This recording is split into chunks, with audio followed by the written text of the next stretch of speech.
Hey guys, welcome back to Project Bodybuilding and my road to the 2025 Mr. Olympia series. This series is only for Olympia qualified athletes and for the lead up for this year's contest. And this will be my first official episode. Some episodes will be added retroactively to the playlist because I always jump the gun, but this is the official start. Pretty much all the top guys are qualified, and we're now sitting at 19 weeks out. So it's time to preview many of the matchups we're all anticipating for the 61st Mr. Olympia. I had to start out with a good one, so for this matchup we have two fan favorites facing off. Today's matchup will be between Andrew Jacked and Nick Walker. Absolutely polar opposite physiques to say the least. For the version of Andrew being used today, I wanted to use one from this season, so my options were the FIBO Show and the Arnold Classic. But if you saw the pics from the FIBO event, you know that his third place Arnold Classic finish was my only real option, so that's what we're using today. As we get closer to the Olympia though, I do plan on doing a rematch with Andrew's 2024 Texas Pro version, and maybe a different version of Nick, so stay tuned for that. But what about Nick's version for this video? He's going to be using the best of his two versions from this season, which was his controversial second place at the 2025 Pittsburgh Pro. Anyway, with all that out of the way, let's go ahead and jump into the first official episode of my Road to the Mr. Olympia series. If you guys like these types of videos, make sure to hit the like button and subscribe to stay up to date on this series and all my other videos as well.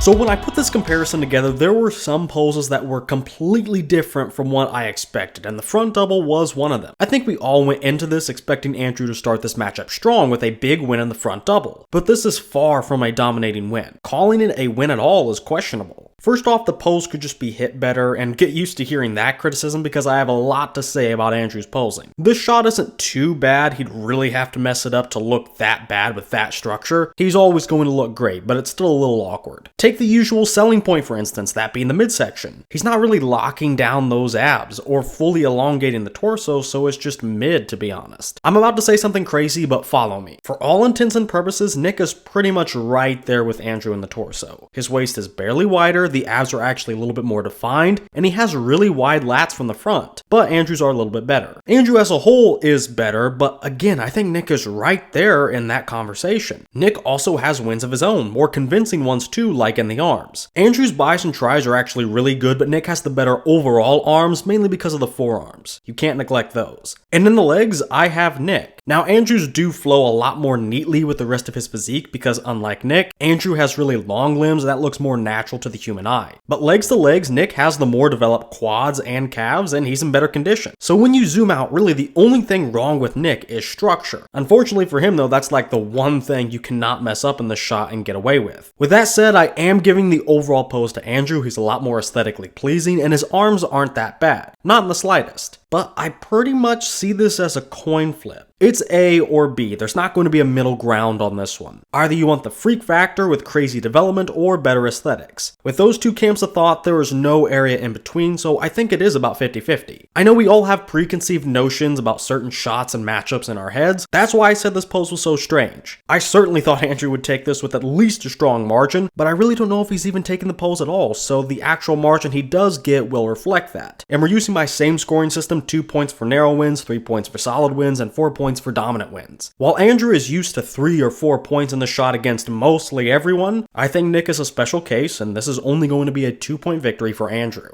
Another usual layup for Andrew is the front lat spread, and it still pretty much is, but he has one flaw. It's the posing. In this case, he has a pinched lat that really throws the symmetry off. In the namesake of the pose, no less. There is one other small nitpick I have while I'm at it. I think Andrew's legs are a bit downsized. Again, I'd give Nick the lower half just purely speaking about legs to legs. Nick is winning the lats too, technically, because you actually get both lats in this shot. And credit to where it's due, it's not a perfect shot, but he's really improved it and is opening up a lot more now. The structure is something that he'll never fully be able to outwork though, and I can't give him this shot based on what I see here. The waist is too thick and the legs are too stubby. But I'm going to let him take a point off of Andrew's shot here, and that's partially Andrew's doing too. Get body work, stretch, practice posing in and out of the gym. Stuff like this, pinched lats and posing issues, should not be happening on the second biggest stage in the world. It's just a rookie mistake, and don't forget, Nick still won the actual lats. If Andrew continues to get tripped up on the trivial things like posing, but still a solid one because of Nick's structural shortcomings.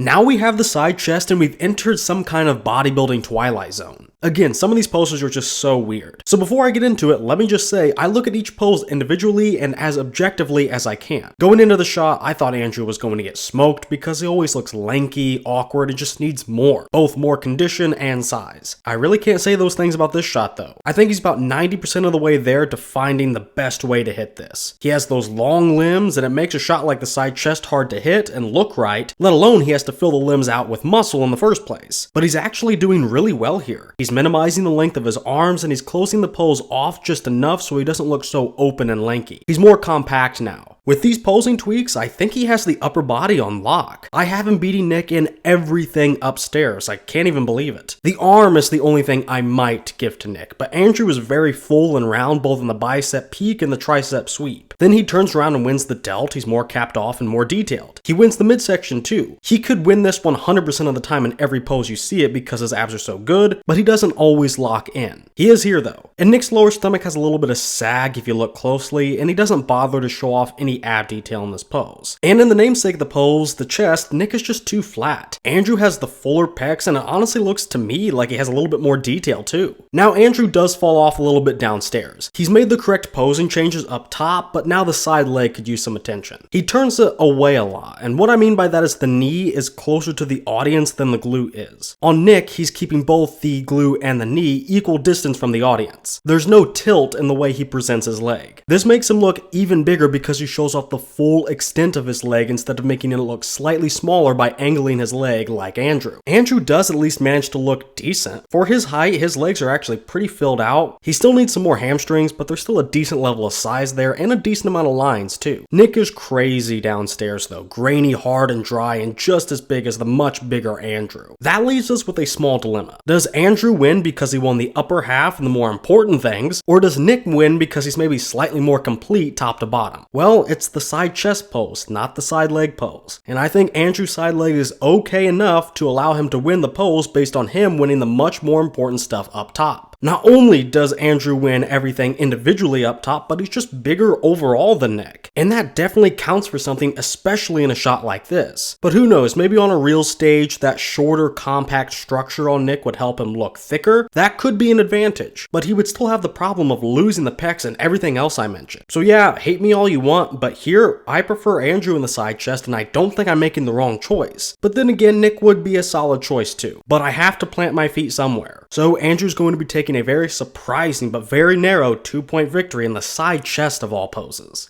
As weird as that pose was, we are right back to business as usual in the rear double. In fact, this is probably even worse than usual for Andrew. Andrew's back, the entire posterior chain really, is his weakest link, both because of development and his condition. With that said, I don't think the development in the back is that lackluster. I think if he actually just stripped down more, he'd reveal a pretty decent back. And if he just worked on it differently or more frequently than he is now, I think he could really develop this into an amazing back. The proportions and muscle insertions are certainly there. He's just not taking advantage of them. But as is, this area is a massive gap on Andrew's physique. That back is not even coming close to beating Nick's. I don't really think I need to explain why. Andrew's skinny forearms also stick out to me here, kind of like Kai's used to, so not in a good way. And Andrew's glutes and hams don't showcase any meaningful separation, and the hams themselves need more girth on them to begin with. He was DOA in the first place, but I also want to highlight that this was a perfectly timed screenshot for Andrew that you see here. Again, with his posing, he was selling himself short of where he already was. He was constantly pinching the shoulder blades back, which is distracting, but also makes him look narrow and doesn't allow him to show off all of his back. On the other side of the fence, Nick is insanely developed and detailed head to toe, and he puts on a masterclass in any mandatory he's in. So the polish for the actual pose itself is there too. This is domination on every front, so we actually get our first 4-point win here.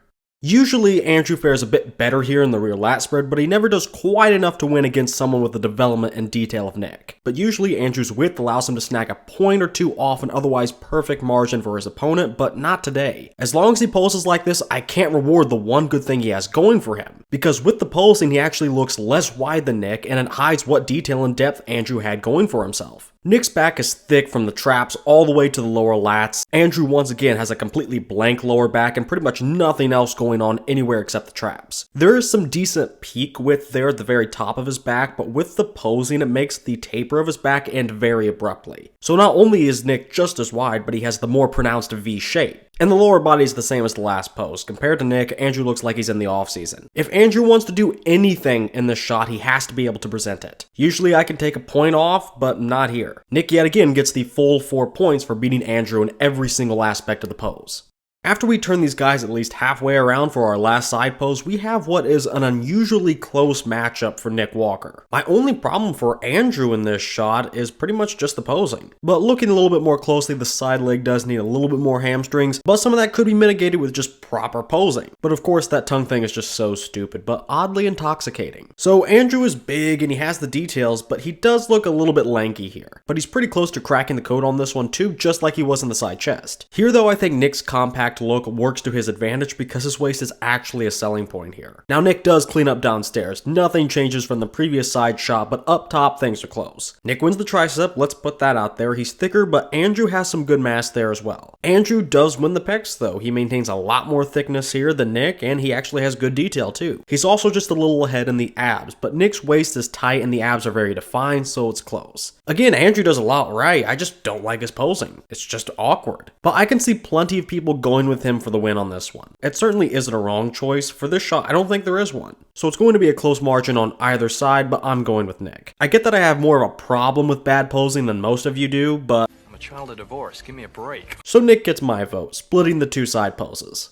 Now we have Andrew's bread and butter, the abs and thighs. And yes, this is from the night show at the FIBO event. I couldn't find a decent pic from the Arnold quick enough, so I just went to the FIBO pictures. The comparison photos though. Is the photo of the best quality? No, absolutely not. But it's the abs and thighs, and we're talking about Andrew jacked. I don't really think it matters. Now I will say, Nick's pose is kind of underrated. It definitely used to be. If he was using his 2023 Arnold Classic version, I might even limit Andrew's margin all the way down to 2 points. However, Nick has regressed a little since then, but he's still very solid. In Pittsburgh, he wasn't locking in his abs all the way, probably just to keep the waist looking small, but that's another issue. The waist has gotten thicker since 2023. Regardless though, just look at what you have. Deeply separated abs and quads that are diced and extremely developed. As far as the legs are concerned though, I actually prefer this fuller look from Andrew at FIBO. This pose has really convinced me to redo this comparison with different versions later on, because Andrew is so different. But he drops the ball at the Olympia enough that I think it's worth comparing something like this slightly lower powered Arnold version to Nick. But judging what we see here, I have Andrew in the quads. They just have that picture perfect shape and crazy size here at least. And in the torso, I prefer Andrew's more bubbly abs, and of course he has the better waist and torso. I think Nick definitely prevents Andrew from a full 4-point margin here. We ask for shredded abs and quads and Nick delivers, but Andrew's just something special and virtually flawless. So I decided to give him a solid 3-point victory here. Props to Nick though.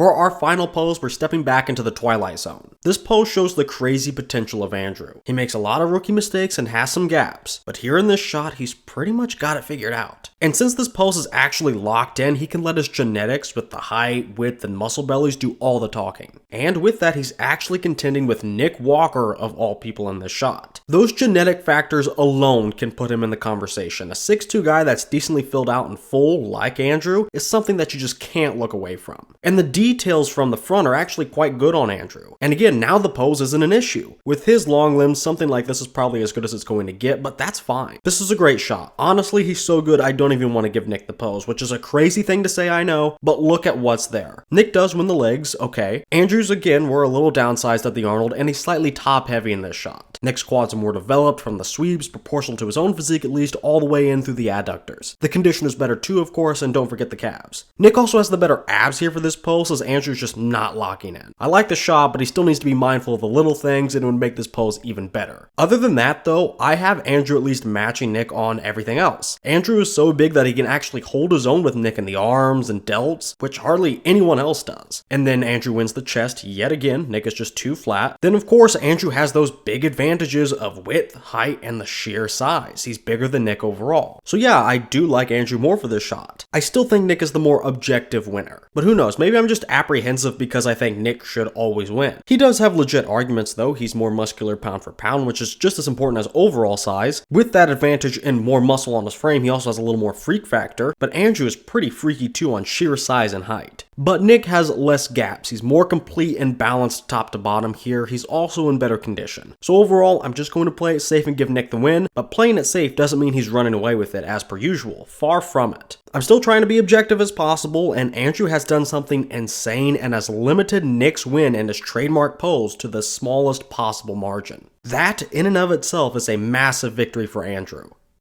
Next, we have the judging of the 4 overall physique categories, and for this matchup, they're all pretty straightforward. Let's start with the shape category. All of Andrew's fans are going to be screaming in the comments about how Andrew should win on shape alone. Well, for one, you shouldn't win a contest based on any one thing, but I'll bite and I'll make it the full 4 points. Even though I don't think Nick's shape is that bad for open bodybuilding, Andrew is not just aesthetic. He's a once-in-a-generation athlete when it comes to the shape and structure, like a Sean Ray or Flex Wheeler or even a Keon Pearson. So because the difference is so vast, there is an argument to make it the full margin, so I'll go ahead and do that. Let's go to condition next though, because if Andrew gets the full margin in shape, Nick's going to get the same for this category. Andrew has good details from the front, but Nick is still better, and from the back and side, it's not even a contest. Nick is peeled head to toe and incredibly dry. If you put him next to Andrew under the same lighting, it's going to be quite embarrassing for Andrew. And again, since I gave Andrew 4 points in the last category, I'm going to do it here for Nick because I think they're really about the same margin-wise. Then we have muscularity, and I decided on a middle-of-the-road 3-point win for Nick for 2 reasons. One is pound for pound muscularity.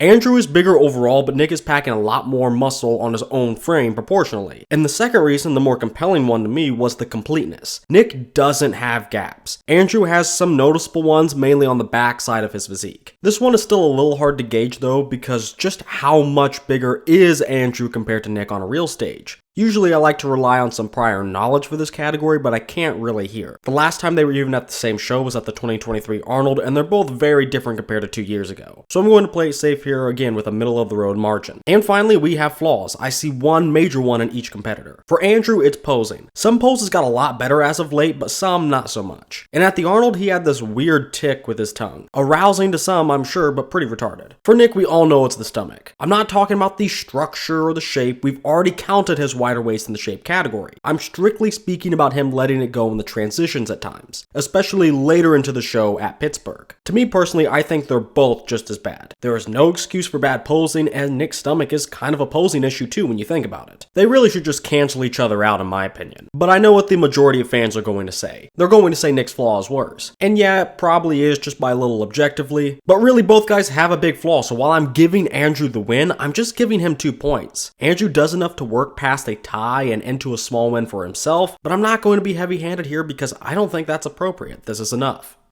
Alright, now it's time to reveal the final scores for the first official time in this series. And let me preface with this. All the top guys are still within striking distance of each other as they have been for the past few years. I think it's going to be a very competitive show. So how these guys show up on show day is going to determine a lot. Anyway, with this matchup at least, winning this comparison at 57.9 points was the Mutant, while Andrew Jacked scored 42.1 points. I know the first thing that the Andrew babies are going to say is, but shape, the small waist, he should win on aesthetics alone. Well, no, actually, shape can't do it all and shouldn't do it all. Bodybuilding should never come down to one category alone. Yes, Andrew's shape is great and Nick's is not, but you know where there is also a massive difference? The conditioning. Should Nick Walker win this matchup solely on condition? No, of course not. But they both are bringing something that their opponent can't really pose a challenge in. So that great shape on Andrew and great condition on Nick pretty much cancel each other out. And bodybuilding really boils down to 3 pillars: muscularity, shape, and condition. So with the latter 2 canceling out, we have muscularity left. Well, Andrew falters again with some small gaps in his physique. The back needs more developed and the hamstrings need more size too. Even the quads need to return to their original size that they were before the Arnold. Nick is by far more complete and developed head to toe, back to front, and as mentioned, he's just more muscular. So with that, he wins muscularity and condition, leaving Andrew with only aesthetics. I say this a lot in comparisons with Andrew, but he's kind of a one-trick pony. He can most certainly win with his amount of size that he currently has and on his insane structure, but not always. Especially if his opponent is like Nick Walker, a very solid, very conditioned, very complete bodybuilder. Andrew has a better physique, but that's not what we're judging here. With that said though, for being a one-trick pony, Andrew does do incredibly well against pretty much everyone, and he did well in this comparison. Honestly, at this current juncture, Andrew doesn't have to do much to pass Nick. Honestly, he's so close to beating everyone, it's a little frustrating. He needs to do a few things. Fix the condition, for one thing. Honestly, that alone would probably be enough for the judges to give him the win over Nick. I see those three pillars, shape, muscle, and condition, as equal, but I think the modern judges put a little more emphasis on shape. So if Andrew just showed up a bit sharper, they'd be happy to reward him a win over Nick, even though it may not be fully justified. Derek's win over Nick wasn't justified, but Derek had a smaller waist and was at least somewhat conditioned and muscular, so he got the win despite losing everything but the shape category. Andrew could do something similar. If you ever heard Steve or Tyler talk about Andrew, you know that they are foaming at the mouth to reward him, but he's just not quite meeting the minimum conditioning requirement yet. So that's the first thing he needs to do. To me though, that wouldn't be enough. That would move the needle maybe on the rear double in the conditioning category slightly, but to beat a good well-rounded bodybuilder like Nick, he's going to need a lot more. He's going to need to fix the condition, but also develop his entire backside more. But he could also use a bit more overall size too, but the back and hamstrings need it the most. And finally, he needs to fix the posing a bit too. I know this seems like a big laundry list of things to do, and sure, it's not the shortest, but the things he needs to do aren't complicated or daunting. Guys have done a lot more than that in a single offseason. Andrew really doesn't have to do much, he just needs to lock in on the finer things. The foundation is there. Honestly, he himself is the only reason he hasn't won an Olympia yet. But I think he's pretty much there. He's also a guy within striking distance. And if he shows up in decent condition, he wins. If he shows up magically at 100%, he probably smokes everyone except Samson, and he'll have to be on as well to contend with Andrew. But anyway, we aren't there yet. Here's what we have today in this matchup. Nick Walker and Andrew Jacked, polar opposite physiques. This is going to be very divisive, I'm sure, but let's face it. Andrew does have more potential than Nick, but at this point he has a lot more to work on. Andrew could very well beat Nick at the Olympia, especially if he does his homework. That's actually probably my soft prediction now, but I'm putting some faith in Andrew. However, as it stands right now, he's not quite doing enough. It reminds me of that old adage. Hard work beats talent when talent doesn't work hard. And while Andrew is heavily carried by his genetics, Nick shows up day in and day out to bring something undeniable. Well, that's going to do it for the first episode of the Road to the 2025 Mr. Olympia series. As I said, I do want to do at least one more comparison with Nick versus Andrew before this year's Olympia, but I want to use different versions. Both of these guys can look fairly different depending on the peak in the show, so I think that's warranted. But as for today's matchup, what do you think? Do you think Nick is just too developed and shredded for Andrew to win? Or does Andrew beat Nick on aesthetics? Let me know your thoughts down in the comments. And please leave me your suggestions as to what matchups I should do in the near future for this series. The main ones like Derek versus Hottie or Nick versus Samson are certainly on my list, but leave me your ideas too. And if you guys like this video, be sure to hit the like button and subscribe to stay up to date on this series and all my future videos. And if you're in need of some high quality supplements and want to support my channel even further, head over to Arms Race Nutrition. Then at checkout, use my code Project10 to get 10% off your entire order. That's code Project10 at armsracenutrition.com. And finally, with all that said, I want to thank you guys for watching, and I will see you all in the next video.